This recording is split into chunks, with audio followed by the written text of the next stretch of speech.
Hi, welcome to Two Non-Doctors. I'm Liz Mealy. I'm Maria Shahada. I'm in like a weird void, and you're in this like it looks purpley on one side and blue on the other side. Like and then your shirt's yellow. You just got like 80s happy fun vibes, and I I look do like I was captured. I do kind of feel like I'm Cyndi Lauper or some shit. You have 80s workout instructor vibes. Like you're just like, guys, let's do this. Exercise is power. Yeah, I know. I look like I should be wearing like tights and like a leotard, which is how I want to look all the Yeah, time. yeah. Just somebody in a leotard, always ready to stretch for no reason. The problem is I just have too much time. That's what it is. You're just waking up whenever we talk, and I've been up for hours killing time because I'm supposed to be doing other things. So I'm looking at like makeup tutorials, and I'm like, what would my hair look like if it was up and to the side? And like, I should wear this yellow jumper sweater with this new bodysuit that I got. It felt like a bodysuit. It's funny that all I can see is your shoulder, and I was like, "That's a bodysuit." It's a fucking bodysuit, yeah, girl. It is, yeah. It's and I'm just getting back into bodysuits. Yeah, we all are as a country, as in the world, because they're everywhere now. And you Yeah. go, yeah, maybe I look good in a bodysuit, and then you forget fucking how hard it is to pee. It's literally a torture device. It's the cutest torture device I've ever seen. It's once I wore overalls and a bodysuit, and I was like, I hate myself. Like, But why that's did I do usually that? when I wear it is with overalls, and I look adorable. And then you go to pee, and you're like cursing in a stall, and some girl is like, she's wearing a bodysuit. Yeah. Like she just knows. There's no time. She's like, girl, I made that same mistake last week. I feel you. Yeah. Where are you?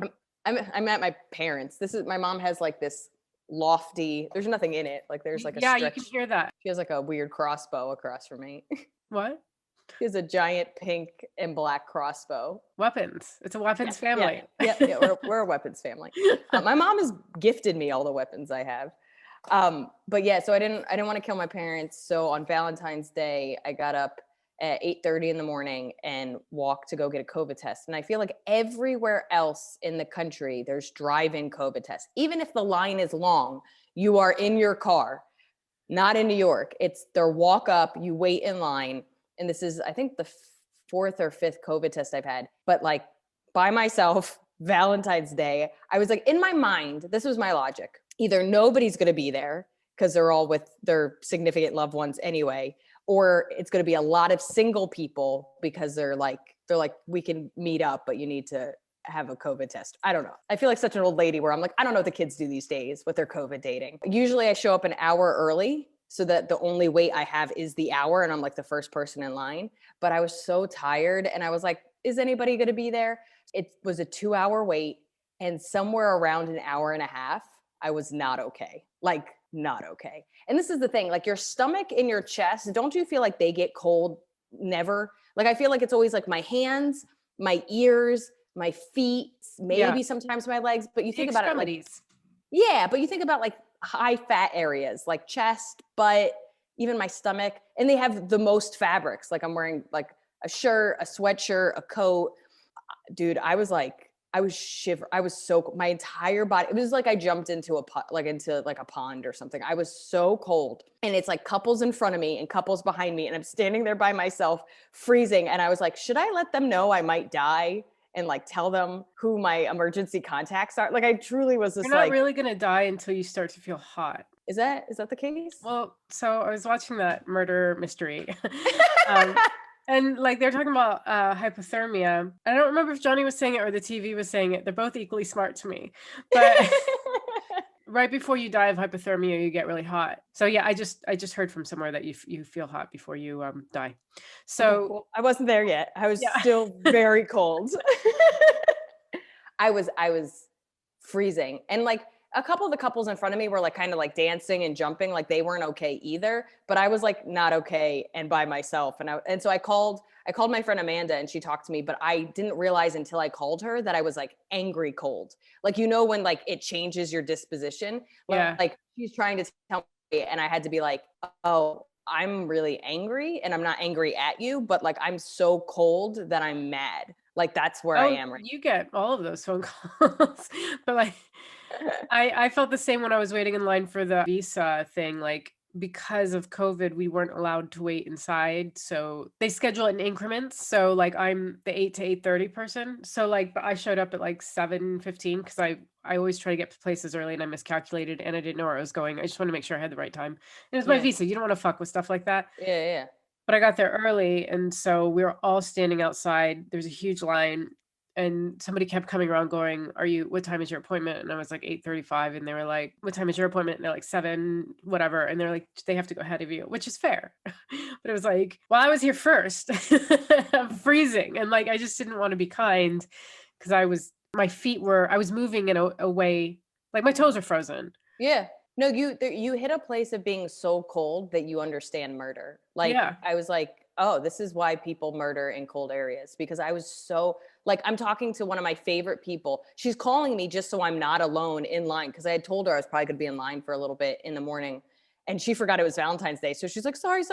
He gave me breakfast in bed. I was like, yeah, eat your breakfast in bed. I don't want to complain to you. But then by the time she called me, I had been in line for an hour and a half. And I was like, she was just like, so how's it going? I was like, not good. I hate everything. And like, I woke up in a good mood. Like, that's the funny thing. I've been waking up in like a really good mood. I've been like waking up, turning to my cat and being like, you suck, but I love you so much. Like talking That's to as my good cat. as your mood, Scat. Well, she usually wakes me up like 3 times in the middle of the night. So Yeah. it's just one of those things, but I've been like almost Maria style popping out of bed, like, let's start our morning. And that's how I woke up, even though I woke up early, even though I knew I was going to this COVID test. And it's really hard to get to via train. So it's like a 25-minute walk. So I'm actually hot when I get there because I'm like, you know me, I walk fast and, you know, slipping on ice and stuff. I had to, like, so it's like truly an ice wrap everywhere in New York City right now. Like people shoveled just enough for you to get by, and then they didn't do a great job. And then it's been like raining and stuff. And it's like, it's a slip and slide every sidewalk, everywhere you go. If you're truly dying of COVID, you can't make it to the test. So maybe they Well, that's the other funny part of it is like, I know I don't have it. I haven't gone anywhere or done anything, but I can't not take it because I need to know that I'm not going to kill my parents. You know what I mean? Oh yeah, of course. Yeah. So, but it's so funny. Like, I'm not even joking. I wasn't even home yet. So it took 20 minutes for me to get a negative result. And I was still angry cold. And I ran into my roommate who was walking to work and he's like, how are you? I was like, cold. like just like crazy. But like as I looked up, I was literally looking at my phone and it said negative. And I was like, of course it is. Of course it's negative. I know it's negative. Why did I have to do that? But like mentally, there was no way I wasn't going to get that COVID test because if maybe I was going somewhere else, but it's just my parents. I can't. Yeah, I get it. I mean, yeah, I had a similar thing waiting for a visa situation. But luckily, like the guy was so nice when I went in and he was like, yeah, you're good. And I was like, do I need to mail anything in? Or he's like, no. And I was like, but this feels too easy. And he was like, it's easy. And I was like, not in America. When I do this from home, it's much harder. But before you had to re-up your visa and come home, but they're allowing you to re-up it not at home. You can renew it once. Like, so it goes a year, you can renew it, and then you can go another year. But after 2 years, you have to come back and do it again. Do it. Okay. Yeah. And it's so much. Well, that's why I have that story of getting an emergency passport while I was in England and it being so easy. I mean, it is kind of funny where you're like, is America more efficient overseas? You're like, I don't even know how to process that. Yeah. It's truly like, that is almost 100% of what my fuck Finland joke is where I was like, it took 30, 40 minutes for me to get an emergency passport. And they're like, good day to you, lady. And you're like, what? I haven't cried yet. I haven't cried. You're not doing it right unless I'm crying in a government building. I love the part of that joke where you beat the girl at the DMV. Like, she's like, well, you need this. And you're like, I have it. But you need this. I have it. And she's just like, damn, all right. You know, like, you truly, I'm not even exaggerating. This woman had a huge smile. She's like, okay. And I was like, oh my God, this is the organizational like high five that I've been wanting my entire life. Nobody's noticed except for this woman. It's like you beat all the levels of a Nintendo game. Yes. I told you guys, you need to just be organized and then you get to level 2. We should get into announcements. Yeah. This is going to be our first episode of season 2. Congratulations, you made it to season 2. We did it. I was hoping season 2 would be like big studio and like professional setup, and maybe we have a cool producer person, and then, you know, we're out of lockdown, but no, we're still here. Do you remember when we first started this? You were like, hey, because we were like we were like a couple episodes ahead. We were like probably like 3 or 4 ahead because we pre-taped a bunch. And you're like, hey, we got to slow down because people probably don't want to hear about quarantine when they're no longer in quarantine. Yeah. I know, I'm so dumb. I had no idea we were going to be in quarantine for years. You had faith in government. Oh. So we're at season 2. We're pretty much almost, it's a little off, but we hit 50 episodes, which is pretty amazing. And I'm very proud of us. We started this literally because we were going to be on tour together in Europe. And then that got cut short. And then I literally was like boarding a plane and I was like, we should start a podcast. And then as soon as I got home, we started recording. So it's been pretty much a year of 2 non-doctors. And we love you guys. You guys have been so good to us. And we appreciate all our listeners. And now season 2, we're stronger. We're scareder. We're still in lockdown. We still don't know what we're doing. We're still talking shit. Yeah. But our cool thing for season 2, if you join our Patreon, either the current Patreon people we already have, or if you join our Patreon, every week we're going to have a new Let's Get Personal bonus. So this episode will come out in the same day. We'll have, for $5 or more, we'll have a Let's Get Personal bonus. Our bonuses right now are starting out of the 36 questions of how to fall in love. That's what we're basing our Let's Get Personal questions on. We're going to see if we fall in love. People. So thank you for all our Patreons. And and if you currently aren't and you want more 2 non-doctors-ness, join us. Yeah. Follow us on the socials. You can follow us on Twitter, Instagram, Facebook at 2 non-doctors, the number 2 full word doctors. And then on Instagram, it's 2 non-DRS, the number 2. If you haven't already, please leave us, if you go to Apple Podcasts and leave us a rate and review, that's really helpful for us. We appreciate it a lot. Makes us feel good, helps us get seen. And all the reviews have been really, really nice. And so nice. Yeah. We're like, warms our little hearts. And then this Sunday is going to be the next Zoom Diner. That's March 7th at 4 p.m. Eastern time. And my cat book, Why Cats Are Assholes, comes out March 16th, but you can pre-buy it now on all the things. Amazon, Barnes & Nobles, Indie Books. So buy a cat book. Support an artist writing about Will I be able to get it in the UK? Yeah. Sweet. Yeah. Fan mail? Yep. This comes from Matt. He writes to us about our episode, Put Us on Your To-Do List. This is about organization. Hi, guys. Just listened to your podcast, Put Us on Your To-Do List, and it was great. As the pandemic started last year, I made 2 resolutions to keep myself from going crazy. Walk every day and read every day. I find setting benchmarks really useful.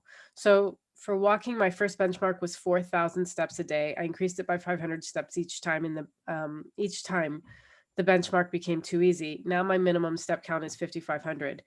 To tackle reading, I read 10 pages a day. I find that I usually end up reading more than that, but by committing to a small number of 10 pages, I find it a lot easier to get into doing it. I also need to remind myself about incremental improvements. So I am for 1% improvements, a concept I learned from Tim Ferriss.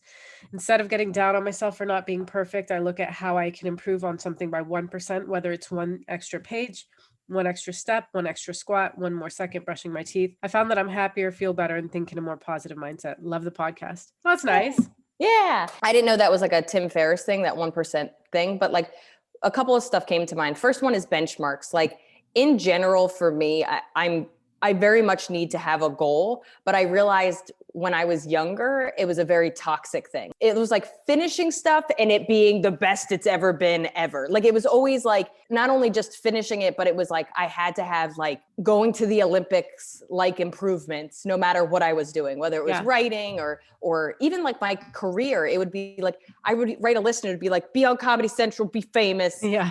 You know what I mean? It was like shit you had no control over. And it was always like, I could be an open micer and every year the goal was like, be the king of Comedy Central. I don't know what I was like thinking. And it's torturous because then you look back on it, or even if it's just there in your head, you're always comparing yourself to this mental failure you had. And it wasn't until I started to, it first started with exercise. Cause like we talked about it in an old exercise episode, but it was always to lose weight. And that always kind of just messes with your head because weight is so fluctuating. So you could like lose 5 pounds, but then you gain 3 and you're like, oh, this is, my life's over. So then when I started to do it about getting better as a runner, getting faster, running longer, even just making myself stretch because I would never stretch, whatever it was, just improvements to the activity I was doing, I found myself being so much happier and looking forward to doing those exercises and then actually having real gains and real measurable gains. But that's when it started to be, like Matt said, very incremental. So if it's like my goal was to be able to run, this is earlier on, I want to run 3 miles without stopping, it would start with you run half a mile and you walk the rest. And then you just keep moving forward. And then once you hit the 3 miles, you don't go, okay, now you're going to run 6 miles without stopping. You go, okay, let's try 3.2 and stuff that's like gainable. And that like small increments is really how, whether it's writing, comedy, cleaning, because that seems to be something I never like, just little baby movements forward. And I didn't know the Tim Ferriss thing, but that makes a lot of sense. 1% increments makes sense. Yeah. Mini goals, like all you have to do is write a couple chapter ideas. I mean, I've finished so many things by starting in increments and starting like small little improvements, doing a plank from, 45 seconds to a minute to a little bit longer, not much longer. But yeah, it's helpful. Yeah, no, I think the biggest trap, especially to like New Year's resolutions, is that you're going from an inactivity of whatever it is to you mastered it and you just punish yourself for not being the best at the best in whatever timeline you've given yourself. And I've even realized, like, for me, I'll be like, okay, I want to finish this script in 3 months. I've never hit 3 months ever. But if it's every day I need to work on this, like you said, I'm going to outline, I'm going to work on this minutes every day until the outline's done. And then I'm going to work on this every day until the first draft is done. And you break it down, and you start judging yourself on the small goals that you give yourself and the small completions. I don't know. It just changes your mindset. Yeah. So I think it's the healthiest. Yeah, it's like he was saying about like it just putting him in a better mood, a happier mindset, because you do have that sense of accomplishment as you accomplish the smaller things, and that sort of powers you to do more and accomplish more. And then, but if you're like, I'm going to write a book this month, and then you don't even write a chapter, and you're like, oh, I'm a piece of shit, and then you get into a bad mindset, and it's all downhill from there. So yeah, thanks, Matt. Thanks. Googles. Yeah, I'll go first. So my flatmate was choking. What? Your new one? Your old one? Old one. So I was upstairs, and then I was like, is someone choking? And then why? Because there was like banging or like she had eaten a piece of falafel. No, but how did you know that she was choking? Oh, I heard. Were you in the room with her? No, I was upstairs. I hear like coughing and then trying to like get breath, but it took me too long. So I was like, this sounds like distress. But like I went downstairs and she was like trying to get something out. She was coughing and like making that horrible like I can't breathe noise, and I felt helpless, because it's like I was like all I could do was go, do you need me to perform the Heimlich? But she didn't really answer that. She's just getting purple in the face. That's not that helpful. Right. No, but I mean, so that's the thing. I need consent. That's the thing. It's like, you can't do anything if they're still breathing and coughing, and like, if they're able to cough, that means they're able to breathe. They just have to do it on their own. Like, you're not supposed to perform a Heimlich maneuver unless like they just like cannot. Really obstructed. Yeah. Yeah. So I was like, what do you do for somebody who's kind of choking? Also, like, isn't it funny where you're like, choke in a restaurant where they have the little Heimlich maneuver on the wall? Like, what do you do at home when someone chokes? You're like, I gotta Google. I didn't know what to do, and I just felt like I was like, there's nothing I can do, and it made me feel bad. So I just wanted to know in the future, because this has happened to me too. I thought I was gonna die. I started choking on something exactly the same way, and I was at Johnny's. And I was a little like, he was in the other room, and I was like, why doesn't anyone try to help me? But like, honestly, all I really wanted was someone to come in and be like, are you okay? And that's it. Because like, they really couldn't, if they tried to like touch me or help me, I'd be like, get off me. Yeah. But I just wanted to see if you had like a cry for help choking. Yeah. Great. It says mild choking, encourage them to cough. It says if the airway is only partly blocked, the person will usually be able to speak, cry, cough, or breathe. Crying? Tears? Well, Yeah, it's weird how you can cry and that's just mild. Like I can't. Sorry, it's just I hate even the thought of like not being able to breathe. It says cry. It does say cry though. Encourage them to keep coughing to try to clear the blockage. This is the NHS website, by the way. Ask them to spit out the object if it's in their mouth. Okay. And don't put your fingers in their mouth to help them, as they might bite you accidentally. No, it does not say Yes, that. it does. I just think that's all really funny advice. Like, keep coughing. Good job. Keep coughing. Just keep Great. going. And You know, then, that's a just reflex. Keep do you, doing that. do you have something in your mouth? You want to spit it out? Spit it out. You're choking. Boop. They just like put your fingers in their fucking mouth. It's just so funny. So yeah, that's what I mean. You can't really do anything. Is the point? Is if they're mildly choking, you just have to Great. let them either choke, or let them deal with it. We need to either get this way worse Yeah. or it needs to get way better. Those are your options. Yeah. Cool. Cool. Thanks, NHS. Okay, so this is my Google. It's how do you develop self-esteem as an adult? Ooh. And so the reason I Googled that is because I had like the last couple of months, I've actually been like feeling really good about myself. And like I know that I had really low self-esteem for like a really long time. And then I feel like maybe the last 4 or 5 years, I felt a lot better about myself. And I'm like, okay, well, what has changed? And like, I definitely think therapy has helped and blah, blah, blah. But I was like, what is really the reason that your self-esteem gets better? Because like basically your self-esteem is developed as a child. And I think it's through your connection with your parents and school and academic shit. Like it's the things that you're being judged on, your connections to friends, teachers, family, what have you. But like, it just feels sometimes that you're set as an adult with low self-esteem. And it's like, well, how do you improve it? If it was like, how cemented is your low self-esteem and how do you fix it? So I'll tell you what they said, and then I'll tell you what I think I did or whatever. Okay. So what they say to develop self-esteem as an adult is be mindful. And by that, they mean like, pay attention to your negative self-talk. Like if you're being like, oh, you fucking idiot, you should have done that. Like, how are you talking to yourself? And clearly don't be mean to yourself.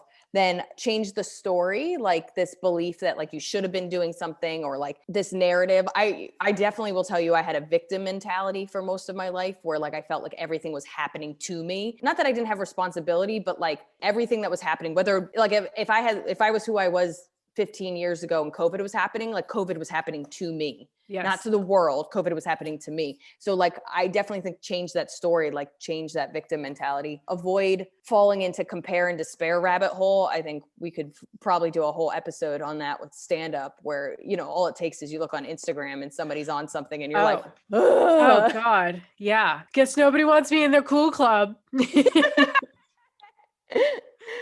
Especially like, I think we always go like when it's a female comic, a Middle Eastern comic, woman of color, an experienced comic, anything where we feel like we're in it and they don't think of us. You're like, are you fucking kidding me? Mhm. Like, just whatever. Yeah. And then channel your inner rock star.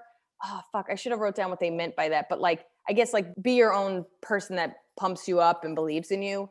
Exercise, do unto others. So like, be a person of good, be a person of service, take care of people, be a good person. Forgiveness, let things go. Remember you aren't your circumstances, meaning that like, if you don't have a lot of money or something bad happens, that's not who you are as a person. That's just the situation that you're in. So I think some of these are good. It's funny, like the original ones that I read were so fluffy garbage that I was like, fuck off.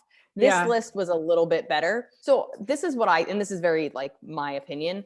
Our whole podcast is what our opinions are. But like, I kind of think low self-esteem comes from a expectation and what's happening mismatch. And that can be in any which way. Like if you wish you had more self-control and you're eating garbage food, you'll have low self-esteem because you wanted to avoid having that cupcake and you had it, and you'll bully the shit out of yourself. Or if you thought you were somebody that would have a lot of money and you don't have a lot of money, you're going to feel less worthy and shitty because you don't have money. Let's say like, your parents were prestigious in whatever craft they did and you're not prestigious in yours, you're going to compare and despair. And it's funny. feel like I can't remember who this was, but I feel like I had a friend when I was living in LA, and she got so down on herself because her career path was to be a model, but she was like 5'7", like 1 inch shorter than what you were supposed to be, which was like 5'8" or taller to be a model. And then so like she just hated herself for it, but she was gorgeous, but by her standards, it wasn't enough. by like anyone else's standards, she's a fucking Yeah. goddess, you know, Yeah. but like she just didn't quite measure up. And so, well, who was also talking about that? I think it was Malcolm Gladwell when he was, somebody was talking about Megadeth versus Metallica. One of the band members from Megadeth was in Metallica or left Metallica, but like they just never became as big as Metallica. And so they're successful in their own right, but compared to others, they didn't measure up. I don't know who they were talking about specifically. Am I But okay. talking to what you were saying, or did I just start babbling No, away? but I mean, yes, 100% you are. This, depending on where you're comparing, the prettiest person in a room, and she's like, yes, but I'm not the prettiest person in the world. And you're just Yeah. like, hey man, Okay. you gotta work on the same way that like we talk about like the best thing that I've done for my own mental health and self-worth is defining what success looks like for me in both life and my career and working towards that as opposed to other people's idea of what success and the best comedian is and trying to live up to it where it's not even something I necessarily want. But what I've really noticed with me and developing a better sense of self-esteem is that when I say I'm going to do something, I do it. And Yeah. like and following through. So if I say, hey, like today was day one of me going off. So I drink this sugary tea every morning. I like English breakfast with milk and sugar. It's a lot of sugar. And I know it's bad for me. And I know it's caused the sugar and the dairy, I think, is messing with my eczema. And I've been wanting to cut it out for a while. And today's day one. And I woke up and I go, today is day one. Oh, that's This why is you're all being you kind have of to do. bitchy today. Like you're being kind of bitchy today.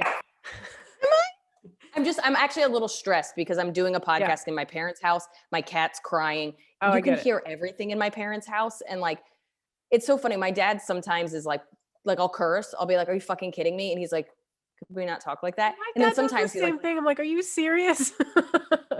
I'm like, first of all, this is how I talk. And Yeah. I've told my dad flat out, I was like, if you want to talk to me, you're going to listen to me the way I talk. I'm not telling you to fuck off. Yeah. I've never told my dad to fuck off, but I have told a story where I was like, I told this guy to fuck off. So if I'm not being mean to you, and the only thing that's bothering you is me cursing, do you want to have a conversation or not? So like, but my dad's very wishy-washy. So sometimes we'll tell a story and my dad listens and he won't blink. And then sometimes he was like, we don't say that. I go, Dad, I have a book coming out called Why Cats Are Assholes. We are way past any kind of regulation of my vocabulary. Yeah. But that being said, I'm doing this podcast in my parents' house and I'm just like, I feel a little restrained, but I actually don't think it's the tea. Like I have my seltzer and I had a little breakfast. I actually think my stress is more like my cat, like anyway, and then like my battery's low and I'm gonna have to plug that in. But what I actually think self-esteem is not only, I do think the not bullying yourself, which therapy helped with, and self-regulating that, getting rid of that victim mentality 100%. This isn't happening to me. My failures are not happening to me. People aren't against me. So those things, absolutely. But the other thing is holding myself, like when I say I'm going to do something in any capacity, if I said, hey, Maria, I'm going to send you a list of all the clubs in New York City, so the next time you're here, you can do them. And then I follow through. That makes me feel good. That makes me feel like I'm somebody that's accountable. That makes me feel like a good friend. That makes me somebody knowledgeable of the comedy community.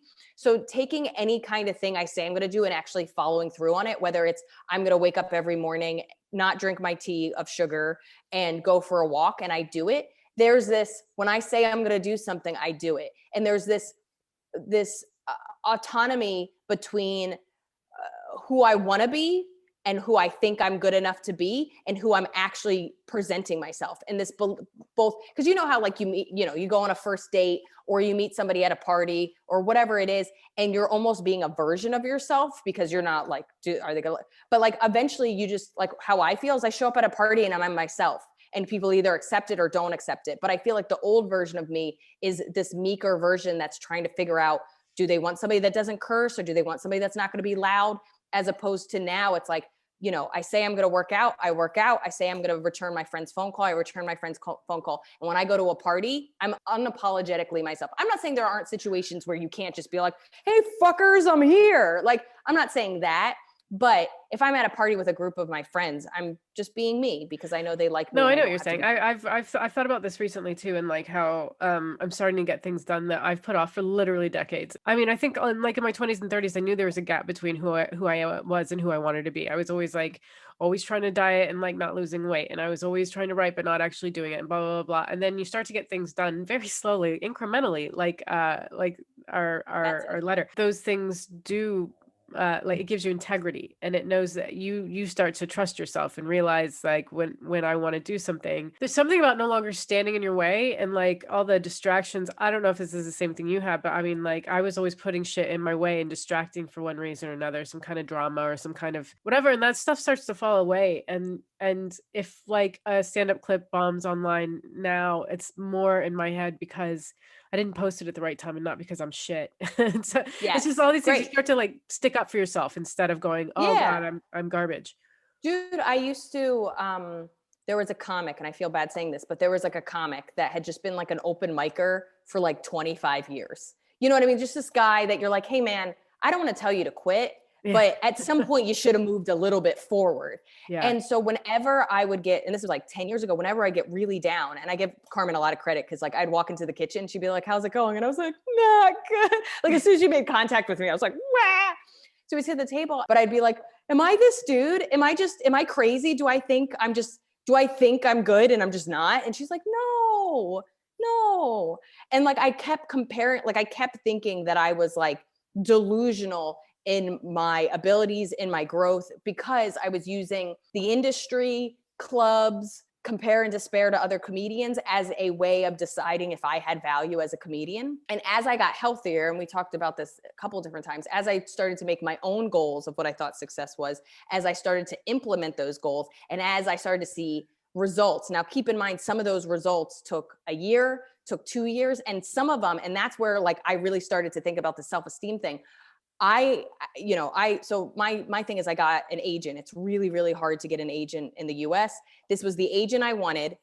I've been emailing him and keeping him in the loop for like 10 years. And then I got picked up by this agent in October. And it was just a couple of different things that I had been working on for the last 5 to 8 years. And this was like the last one to kind of come together. And I walked into my kitchen. I looked at my roommate, Chris, who I've lived with for 11 years. And I was like, I feel so good about myself. And it's not goal accomplishment. It's that I implemented all these different things in the hopes of this goal. And it came together to the point where like the goal feels great that I accomplished it. But it was all these little things that I did for myself in this, truly that appreciate the journey, not the destination kind of crap. But I was like, I did that. I did that. I believed in myself. I supported myself. I was unwavering. I made decisions that I had zero idea if they were going to work out or not. And they're starting to come together over the course of 3, 5, 8 years. And I feel good about myself. Like I'm proud of myself. And it was the first time that I was like, I started to see that I was having better and better self-esteem. But I would say this year, weirdly enough, is the first time that I'm like, I like myself a lot and I'm proud of myself. And I do feel like it's been this weird reparenting to the point where sometimes I do hear a negative thought and I go, stop. Like literally I'll say it out loud, stop. And it's like, and that's how sometimes like think, my niece, this was months ago, but my niece said something. She was just like, yeah, I don't know how to do that. And I was like, who said you don't know how to do that? Have you tried? Let's do it. And you know what I mean? And that's almost how you have to talk to yourself sometimes. I can't do that. Liz, who told you can't do that? You did. What garbage is that? Yeah, I swear to God, this is past like week, but like I've taken writing things and instead of going, maybe this isn't my thing. And I was just like, not only is it your thing, you're better than everybody else. Yeah. I'm fucking good at it. Like, I mean, but like it's coming from the same source either way. If I'm ready to believe that I'm garbage at writing a certain way, then why can't I just be ready to believe that I'm actually really good at it and probably better than most? Like, might as well. Ready to get into, let's get personal. Yeah. I look like an angel. Let's get personal. Okay. Question is there a teacher that made like a really big impact on you growing up? Like technically like changed your mindset and stuff?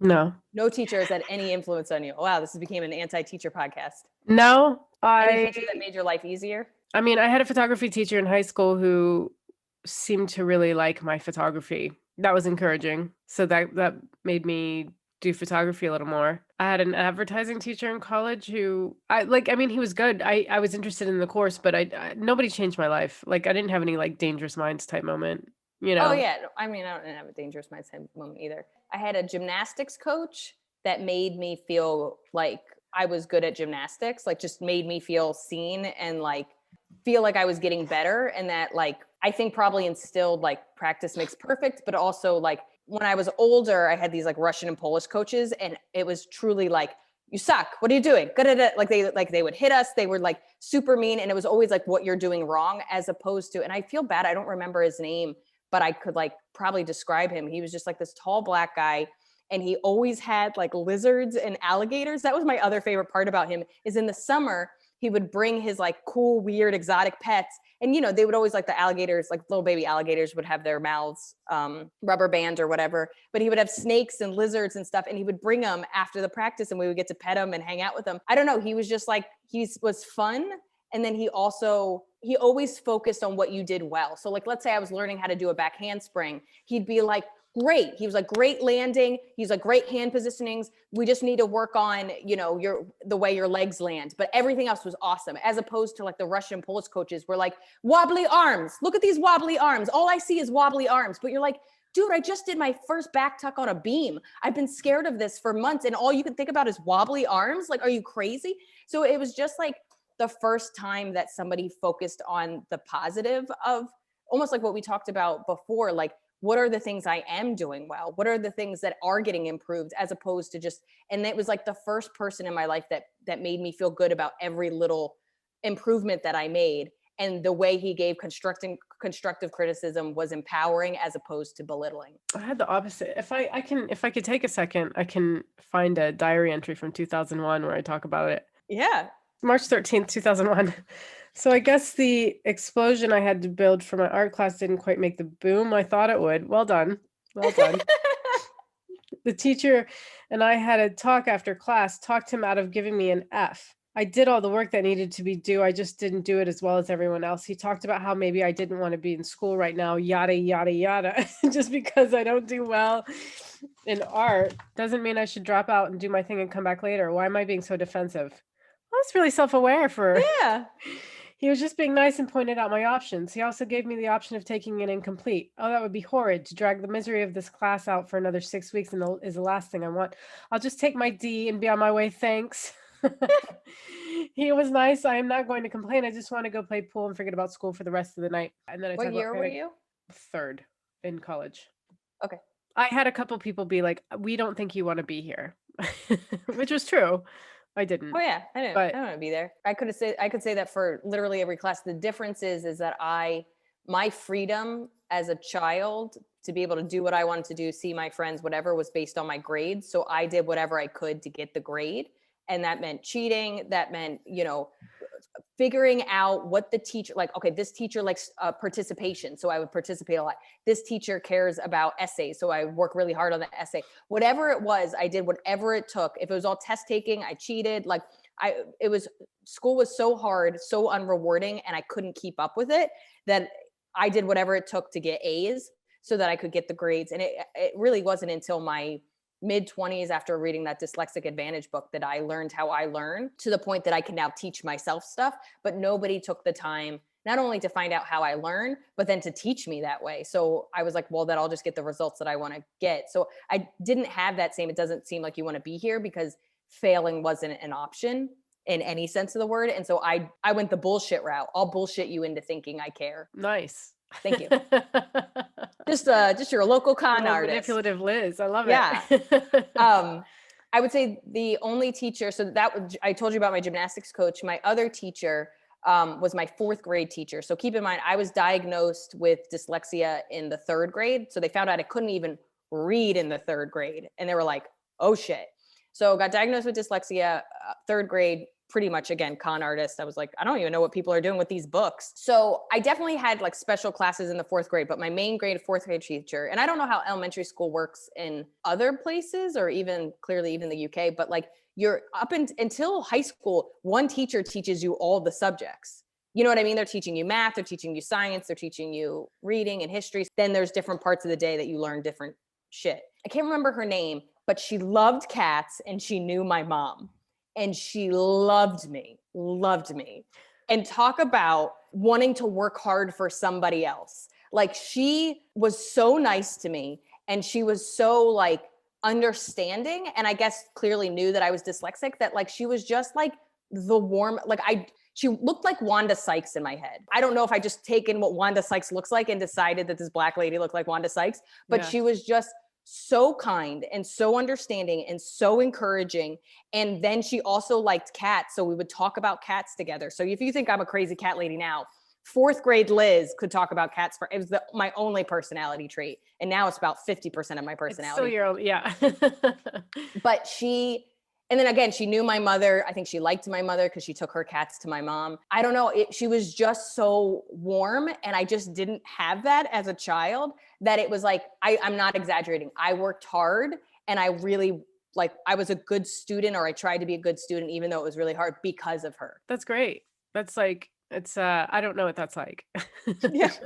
You know, again, I was one of those students, like if you and it's not always the teacher's fault, because what is it? Test grades decide what the funding is going to be, which is going to decide whatever. And I'm like, I'm fucking up your funding. You're going to have to put twice as much work for me to do only okay. So I cheated for them. I was really treating for the budget. Yeah. Good person. Sponsor time? Sponsor time. Yeah. This week's episode is sponsored by Blue Block's Remedy Sleep Mask. It feels like serendipitous timing, because like 2 episodes ago, my Google. You were just talking about it. Yeah, it's crazy. So when they asked to sponsor us, I was just like, are you in our heads? Like, what is happening here? Do you listen to our podcast? I know. I literally was like, that's too much ego, right? But yeah, I need darkness to sleep. But then I found out that my sleep mask was messing up my eyelashes. They were growing all crisscrossy. So I found out I needed something that kind of took the pressure off my eyes. So the Remedy Sleep Mask, it does that. I mean, it's super soft. It's very comfortable. And then it has I don't know how to do this, not like a freak. Like, it has a little like bubbles so that it protects both your eyes and your eyelashes. And it's awesome. So I'm just super excited for these sleep masks. Super comfortable. You should all try them out. So start sleeping better with Blue Block's Remedy Sleep Mask, or pick up a pair of their blue light blocking glasses and get 15% off of your order by going to blueblocks.com/2nondrs, or just enter the code 2nondrs at checkout. I'll spell that for you because I know, Liz, you're already going. I don't know. You said blue so much. So it's BLUBLOX.com/2 non-DRS for 15% off, or just use the code 2nondrs at checkout. Thanks, Blue Blocks. You want to get into topic? Yeah. Okay. Topic this week is leaky gut, which is near and dear to my gut, my heart, however we want to say that. Did we ever decide if you had leaky gut? I don't think so. Do you want to decide right now? I mean, the only thing I really know is that you have psoriasis, but I don't feel like you have any stomach issues or any allergies or anything, right? I mean, I have allergies all the time. Like, listen to me. Oh, I was thinking more like food allergies, like anything that would be in the gut. Although I do think other allergies are symptomatic to how the rest of the body is working. I think everything starts from the gut. Like, I feel like, what did I read? Clean gut. I read that one. Found it on your shelf and I was like, I need this. Everything wrong with you, from physical to even like your anger and your irritability and stuff, stems in the gut. Okay, what is leaky gut?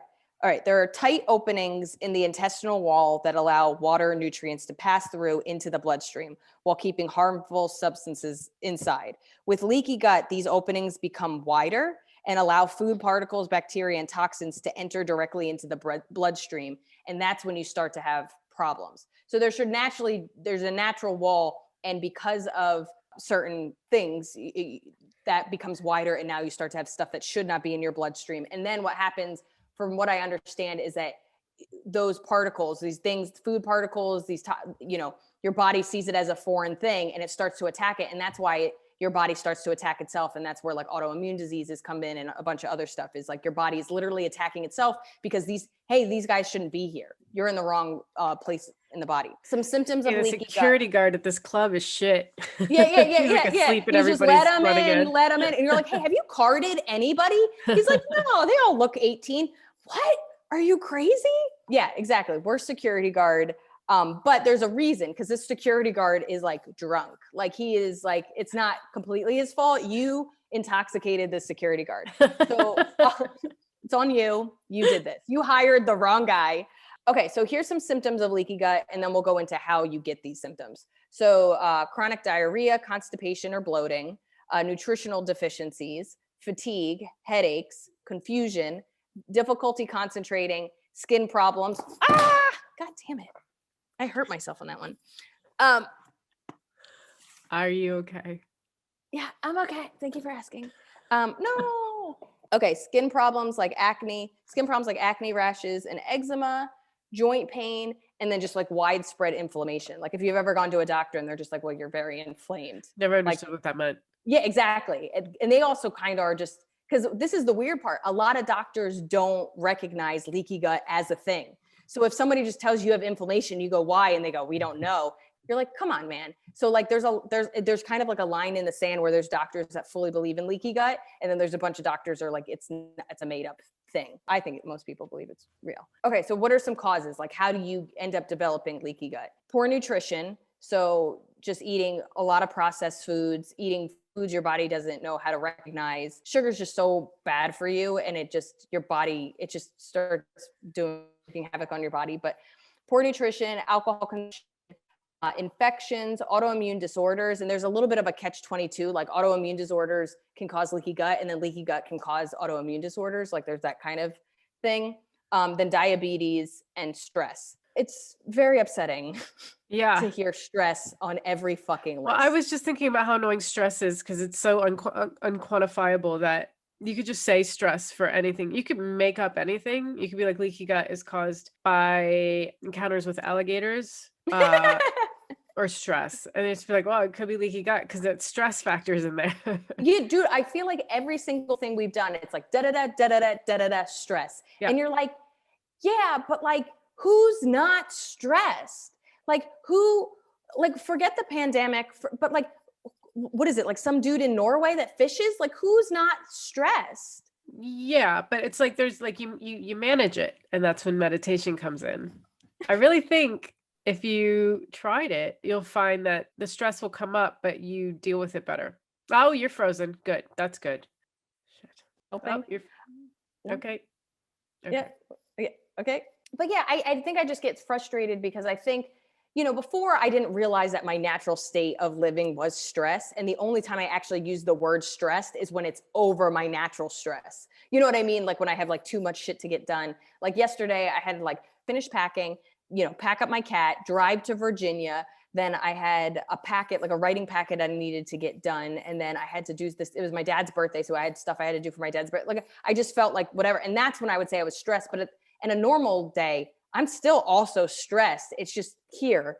And then I only say it when it's here. And then you find out that this is not okay either. And you're like, I get stuff done here. This is where I get stuff done. Yeah. And I also think there's like tons of other things that cause leaky gut. I fully believe that birth control causes leaky gut. Yes.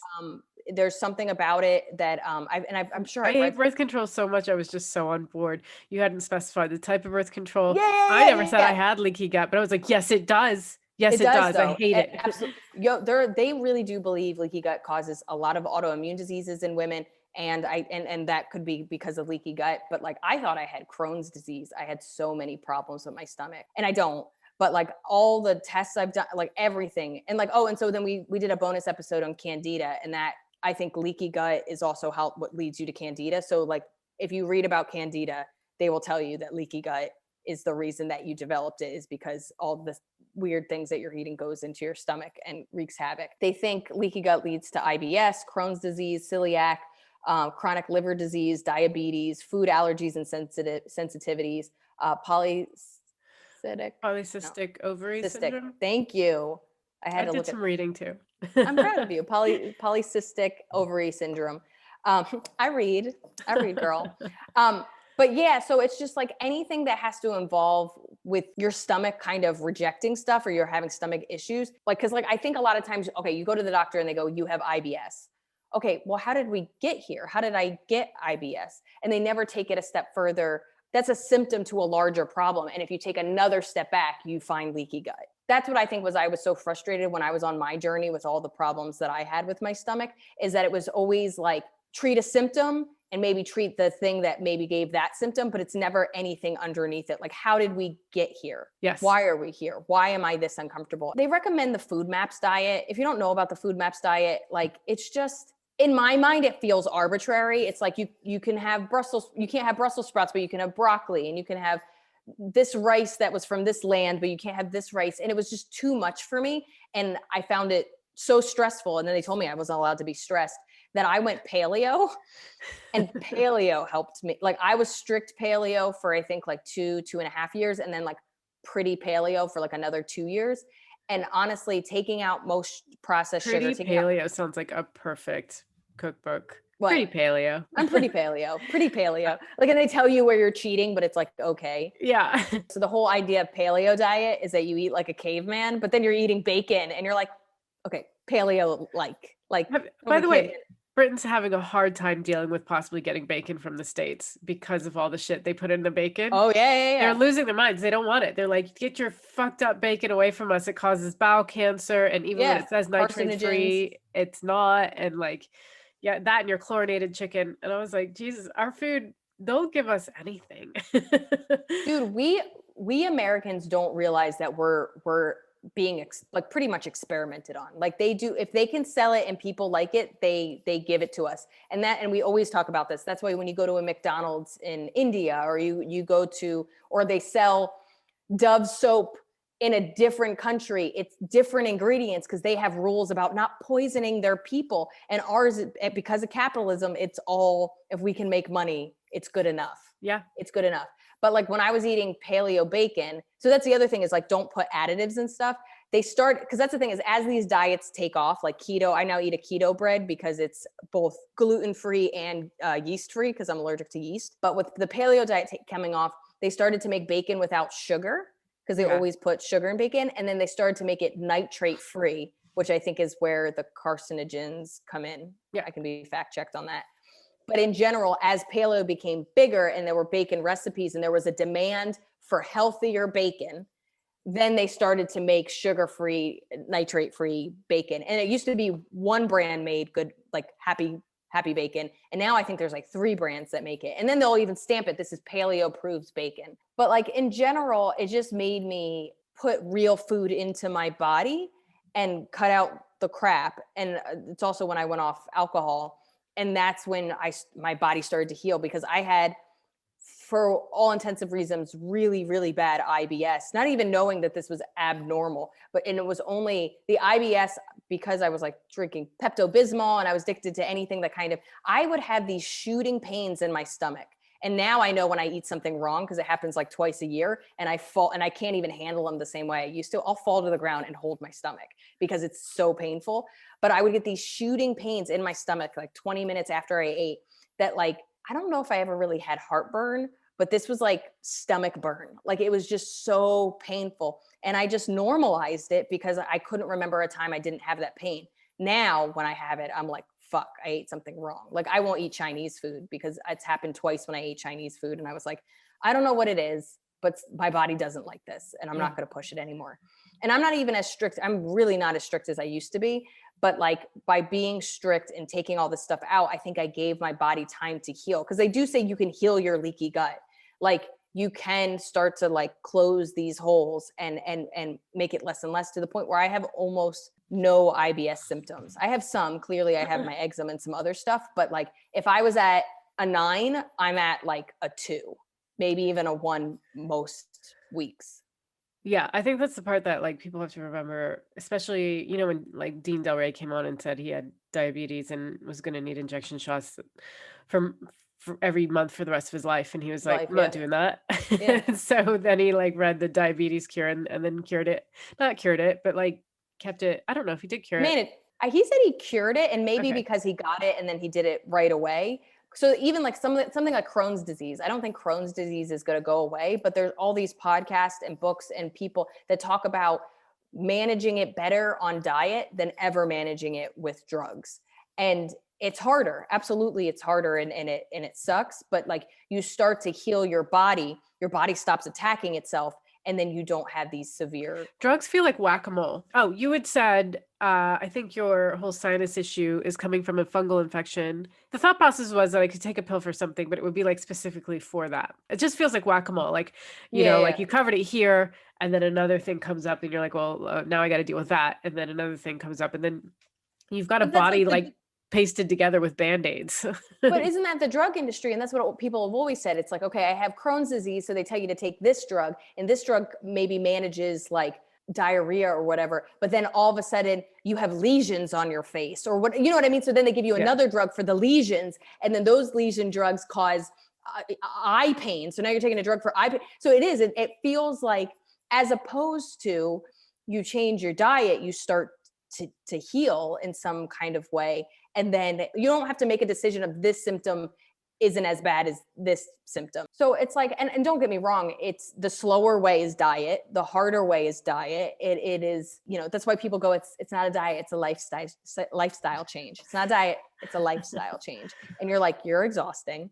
But the truth of the matter is if you don't keep up with it, the same thing that caused it in the first place is just going to cause it again because you're continuing to live. And you can take poison and then you can flush it out of your system. But if you take poison again, you're still poisoning yourself. Like it's just, you just delayed the process. When I had psoriasis really bad, they gave me a steroid cream and I think the steroid cream made it go away, but then it came back like 10 times worse. And I don't know if that was because of the steroid cream or not, but I wasn't fixing anything. I didn't change my diet. I didn't quit drinking. I didn't quit smoking. I didn't cut out gluten. I didn't try to figure it out. So, and steroid cream will make your skin thinner. And it's just you can only do it so much before you're really starting to fuck up. And I think this is with all medications before you're really starting to, you can only take antibiotics so many times before they just stop working.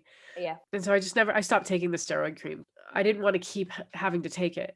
So I dealt with the psoriasis for a very long time. And then I finally quit stuff and then I healed a bit, And and then also knowing that now when I have a flare up, like I said, when something happens with my stomach or even now with the eczema, I've been a bit ignory because of the pandemic, but I'm actually starting to deal with it. You go, I know the steps. I know why it's flaring up. I know what I can do to cut it out. And I actually know it'll go away. I went almost 10 years with no eczema because I changed my diet. So to me, it coming back is such a huge sign that things are out of balance and that things are starting to head worse. And I need to at the very least clean up some of the stuff in my diet. People need to know or be told or reminded that it will go away. I think if you put a lot of effort into something and then you don't see results or you don't do it long enough to see results or whatever, but you go well, fuck it, it's probably not gonna make a difference. This is just who I am now, Yeah.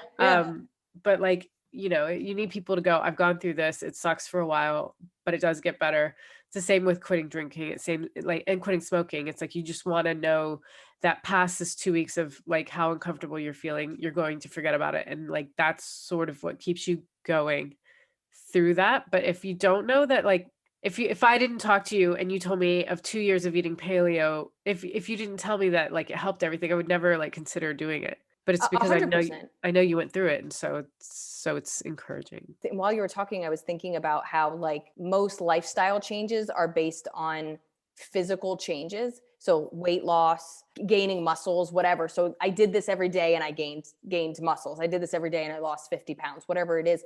But you physically feeling better, you have to really pay attention. You know what I mean? Yeah. And that's why I kind of used my face as a barometer for a while. So when I first started doing it, I read both How to Balance Your Hormones, because around the same time that I was trying to fix my stomach, I went off birth control and I had cystic acne. I looked crazy and I was super uncomfortable. So I was doing two different things. I was trying to heal my stomach and I was trying to balance my hormones, only to find out that really your gut is in charge of your hormones and your hormones are in charge of your gut. They're all kind of interspersed and they all kind of communicate that if your hormones are out of whack, your gut is probably out of whack. And if your gut's out of whack, your hormones are probably out of whack. So in some ways they all kind of say the same thing, but I was really strict with my diet because I was both physically didn't feel good. I mean, physically I didn't feel good, but visually I didn't feel good about myself.